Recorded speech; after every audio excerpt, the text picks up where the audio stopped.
Paige Layle. Paige Layle is an autistic influencer known for her authentic and engaging advocacy for inclusion.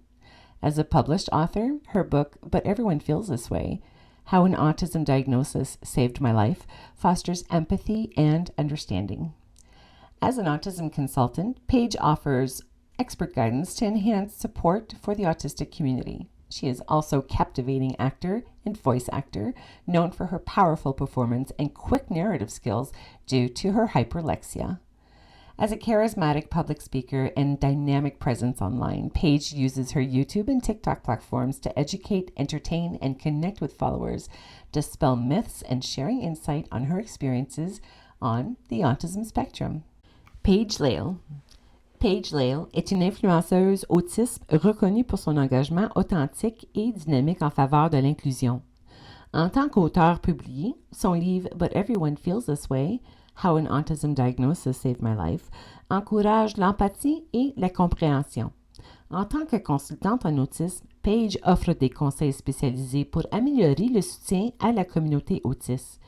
Elle est également une actrice et doubleuse captivante, connue pour ses performances puissantes et ses talents de narration rapide liés à son hyperlexie. Charismatique en tant que conférencière et dynamique en ligne, Paige utilise ses plateformes YouTube et TikTok pour éduquer, divertir et créer des liens avec ses abonnés, démystifiant les idées reçues et partage des perspectives sur son expérience du spectre de l'autisme. Hi, thank you so much for having me here today. I'm so excited and so happy and thankful to be able to talk to you today. My name is Paige Layle. I am autistic, etc. I have a whole whack of neurodivergencies up in this brain, and one of the main things is autism and ADHD. I have been diagnosed with autism for over 9 years now by the time that you're watching this. I was diagnosed right after my 15th birthday. So going into grade 10, 3 years left of school, diagnosed with autism. So I also am an autistic advocate and influencer on social media. I have been online for over 4.5 years now, advocating for autism and neurodivergencies and comorbidities of autism, and being able to share my experience and express all of the struggles that I had and how I feel, the inner world of this autistic person specifically.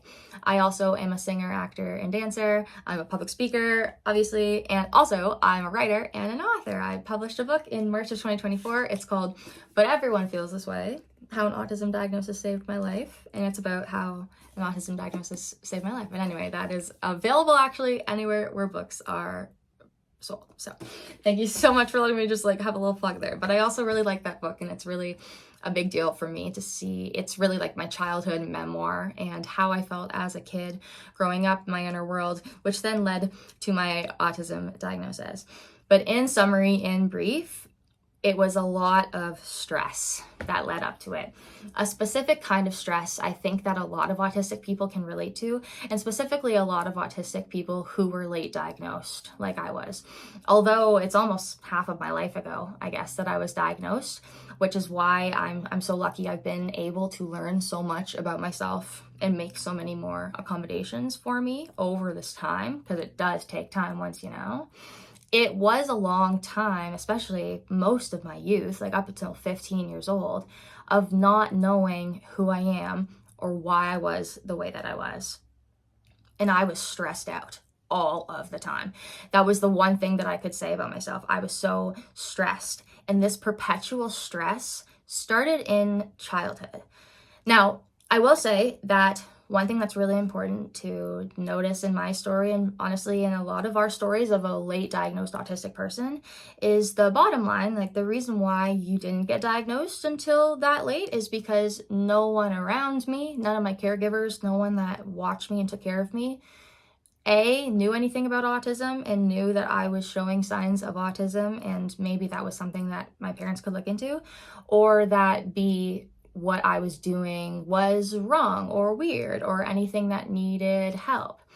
I think that in some cases, and I mean personally, neglect and just a lack of knowledge, and parents who don't really know too much about what is going on with mental and neurological disorders, it just kind of slips by sometimes. And some people have their kids struggle for a long time. And that was me, just a struggling kid for a long time. Now, obviously, not everyone fits that bill. And everyone's story and journey is different to an autism diagnosis. Mine didn't include thinking about autism at all or knowing anything about autism going into this. I knew nothing about anything about me at all. All I knew was that my brain goes super, super fast and I have so many thoughts and I don't know which ones are right. And a lot of them make me angry. And like a lot of them, I don't know if I should act on them or shouldn't. Like some of like my impulses, my OCD things. I'm so stressed all the time. School is so hard. Why do I have no friends? And I feel so lonely. So freaking lonely. No matter where I went, whether I was at school, at home, I just felt this perpetual, no one knows who I am.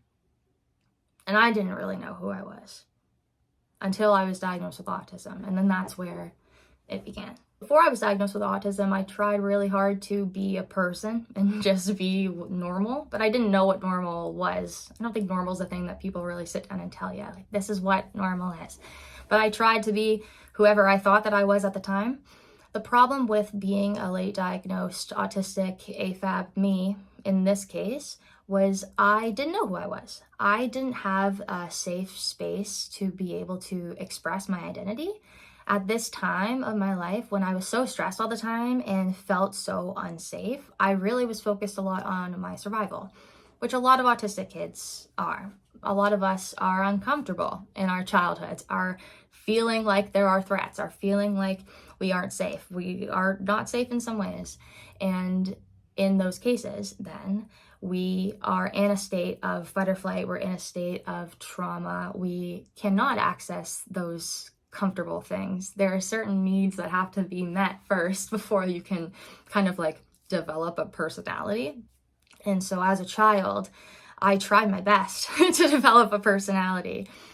But I think that what happens with neurotypicals or what happens with just other humans that aren't autistic is a lot of humans can see when a person, an autistic person, is being fake or when an autistic person is not being genuine. Some people are really good at picking up on that and just not trusting you.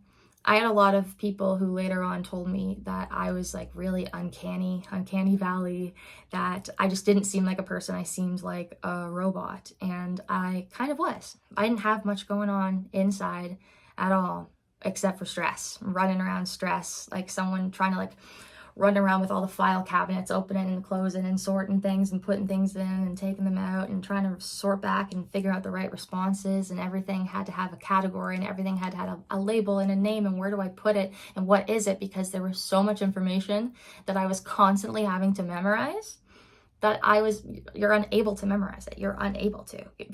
My brain's like, I have to survive. In reality, I didn't have any trust in myself. And now I can look back and see it. Before I was diagnosed, having and keeping friends is difficult. You'll be in a group of friends and they'll look at you weird. Someone will look at you weird and keep talking, or you'll say something and then they'll all kind of look at you and not even answer. And you're like, what is going on? These weird little things that you don't think that friends do and you're not sure why they did them. Or sometimes you have like friends and you think that they're friends, a group of friends, and then you find out that all of them hung out after school and didn't invite you. And then they start hanging out by themselves and don't invite you. And then you see that, Snapchat comes out, and then you go and you see, oh, they're on their Snapchat story, like hanging out all the time now. They don't even care that you see too. That's kind of like, I don't know about you guys, am I projecting? But that's totally like the story of my life. Things like that are super common in autistic kids, having relationships that aren't easy to hold up and aren't easy to continue, because relationships aren't in general, especially when you are not your true self, especially from the beginning. Because as I began to be comfortable with my friends, as they were people that I liked and that I wanted to be around, I became safer and was able to unmask more. But by unmasking into whoever I was, whatever I was, I don't even know if I consciously really noticed it, they didn't know who I was. And they were like, what the heck, you're changing. And we didn't sign up for this change. So they gradually left. I think that honestly, social isolation is like, it's a double part of the disorder. Not only is the social communication aspect already something that autistic people struggle with, but just who we are also impedes our social communication and isolates us even further. I cried every single day of my life. I cried multiple times a day sometimes. I had a panic attack, like hyperventilating, falling on the floor, my legs are tingly, multiple times a day sometimes, especially from the ages of 11 to 14, 15. I don't know what happens around puberty or something, but it seems like it's not just me, that around puberty, things just really start stressing me out, stressing people out, stressing autistic people out. Really, that's where things start getting really nasty. That time, like, and right before you enter high school. So yeah, around the ages of 11 and 14. So I guess I'm literally exactly a stereotype, which is totally fine. But I used to cry in class a lot. There's so much in school that was frustrating to me, and a lot of it wasn't even the material of what was going on, but how it was being taught, how the teacher felt about teaching the information, and how they felt about me needing to know more. I always had my hand raised. I was like, I don't know what's going on. I need some help. And teachers were like 50-50. They either loved me and they loved answering my questions, and that helped, and then I probably did better in those classes, or they were like annoyed because they probably didn't like their subject that they were teaching as much. They didn't want to take all that extra time on it. They had stuff they had to get through. They didn't want to, mark all this assignment for homework, whatever. So they're like, okay, this is so annoying. Why don't you just understand it like the rest of us? And I was crying all the time. I had like some need to be perfect. I think that goes along sometimes with autism and childhood trauma, is this intense drive for order and perfection and rules, and everything needs to be a way, because if it's not, I am not safe because I don't have anyone to fall back on. It's really important for autistic kids to have people to fall back on when they mess up, because that's one thing that I knew as an autistic kid was I mess up, and I'm going to mess up, and I need help, and I really need someone, multiple people even, to be able to fall back on and to be able to help me when and if I need it, and not just have people call me a crybaby and call me an attention seeker and say I'm dramatic. Oh, Paige is crying again. Like, go cry. My parents would say, suck it up, suck it up. I go in my room. They'd be like, shut up. Oh my gosh. I remember the first time that I ever said, I found the words to be able to say, like, I was able to breathe and calm down enough instead of screaming and crying. When my dad was yelling at me to shut up crying, I finally had the words to say, when you yell at me, it makes me cry more. Every time he yelled at me, it made it worse. It made it worse. I'm like, can you just love me and comfort me? That would make it so much better. That was like what my autism diagnosis was. It was kind of like a, hey, to everyone in the face. I didn't say it to anyone right away, so I didn't really get to show it in everyone's face right away. But it really, to me, felt like I was right. I actually was really struggling, and that was really rude of you guys to do this all this time. That was really rude for everyone to just try to deny me all this time. For what? For what? Why? Maybe it's because a lot of people, especially in some places, have a hard time with like accepting blame and responsibility for not knowing stuff. Because it really sucks not to know stuff. I, as an autistic person, hate not knowing things, and I would be absolutely devastated if my not knowing something hurt a person, even though that's not really anything that is my responsibility or anyone's responsibility, because there's so much that you don't know. You're never going to be able to know everything. That would make me feel really upset. I would feel really bad and be like, well, man, if only I knew that thing. But autism is not something that everyone knew about. So that's why I do what I do, and that's why I'm here today. Now that I'm openly out and autistic, I came out online in 2020, right at the beginning of the pandemic, right? I think right before it started. And that was me kind of also coming out to my hometown about my diagnosis. I was 19 at the time, so it was kind of still like, that was when I was ready to tell people. And once I was autistic online, it kind of blew up, and then everyone everywhere knew that I was autistic. And then I was getting so many messages and so much hate and just so many people that were mad at me.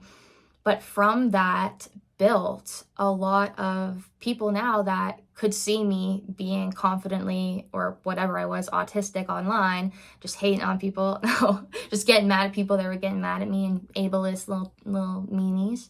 And they were like, I could be autistic online. I also have a space, because I feel like there wasn't really a lot of space when I needed one. And I was like, well, I don't know if there is one, but I mean, I'm going to start teaching people things. But now, thank God, we have so many autistic people, actually autistic adults, that are getting to talk about and share their real experiences.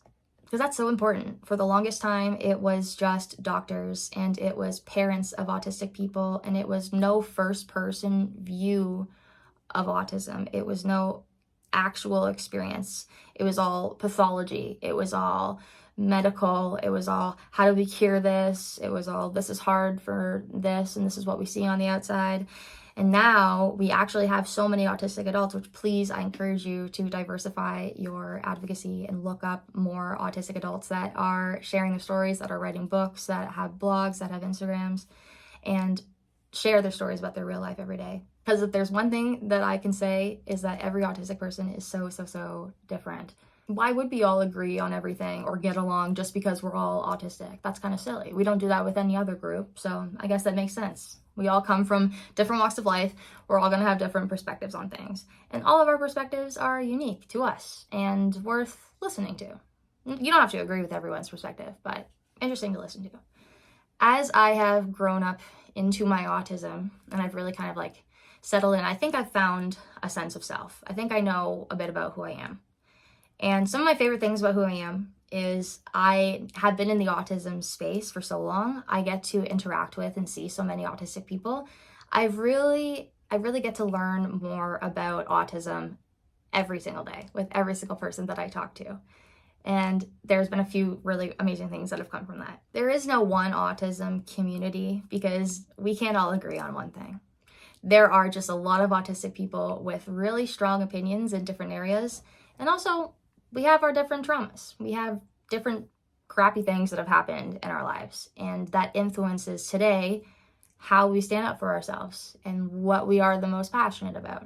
That doesn't just go for autistic people, by the way. That's for humans in general. But that's one thing that I really notice when talking to autistic people, is we are so strong in so many different ways, and especially so many different to each other.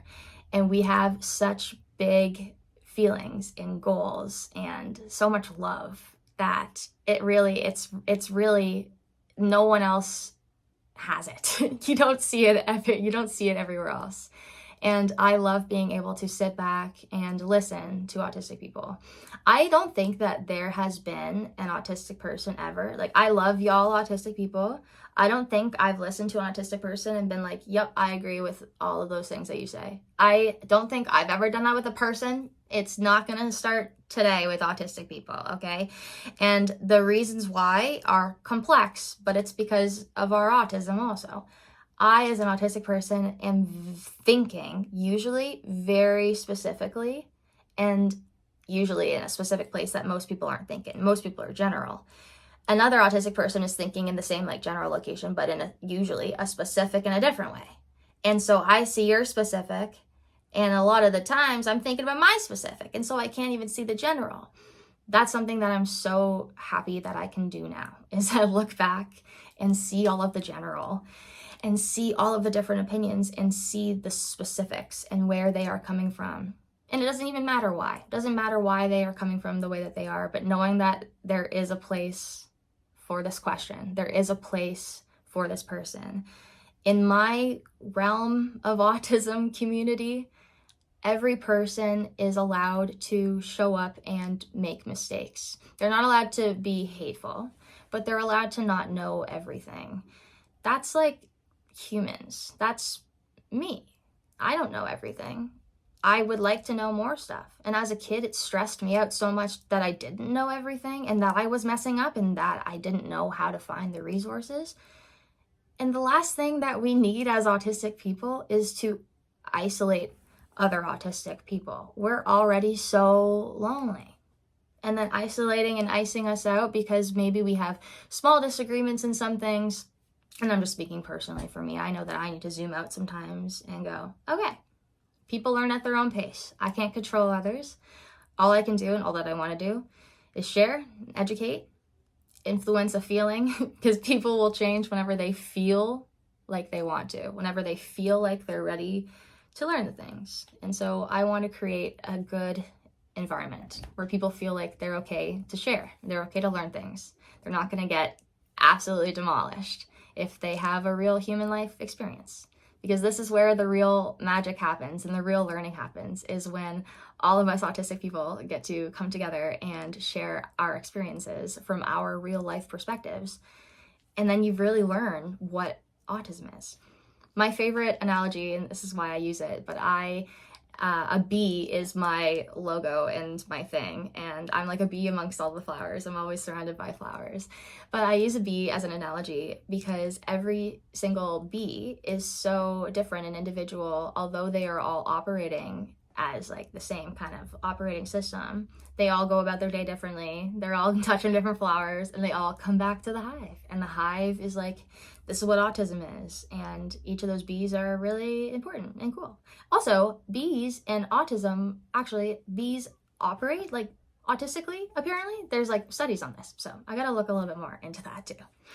But something else that's really cool about the autism community is that the more that I have been able to accept others at where they're at, I've been finding so much love and places where because in love, I find comfort and I get to be myself. I get to be fully expressive of who I am and learn who I am every time. And no one has ever understood me. No one has ever loved me. No one has ever heard me like another autistic person. I think that that's really special and magical and something that couldn't be done without the internet, to be honest. Really grateful for the internet. I think a lot of autistic people have found other autistic people online. And it's really beautiful. And really all this time, I didn't need to be neurotypical, or I didn't need to fit in with them. I didn't need to be like them. I just needed to be me and to find people who are like me. Because there's actually a lot of people out there who are like me. And even a lot of people out there who have a lot of similarities to me. We all grew up differently, but there's actually a lot of communities out there. And I'm really thankful to be a part of it. If everyone knew a little bit more about autism, then everyone who saw an autistic kid struggling would be able to help that kid a little bit more. I want everyone, every teacher, every parent, every doctor to be knowledgeable in autism and accommodating, especially like sensory-wise, is the first thing. Autistic children. Because nothing is scarier than the unknown, especially when you're a child. Nothing is scarier than being alone and not having help. And it's our job as the adults, and I'm so glad that I could like take on my childhood legacy of like, I'm going to stand up for myself and people are going to take me seriously. Now people take me seriously. And seriously, I want to change how people treat kids in general, and especially autistic kids.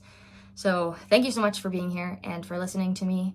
Please diversify your sources and listen to other autistic people as well. Especially the least that you could do is online on social media. There's like a lot of autistic adults now that share their stories. And this is just one gal's story, but I really appreciate and I'm thankful that you listened to it today. And I hope that we have a great rest of our day. This is Paige Layle. Peace and out.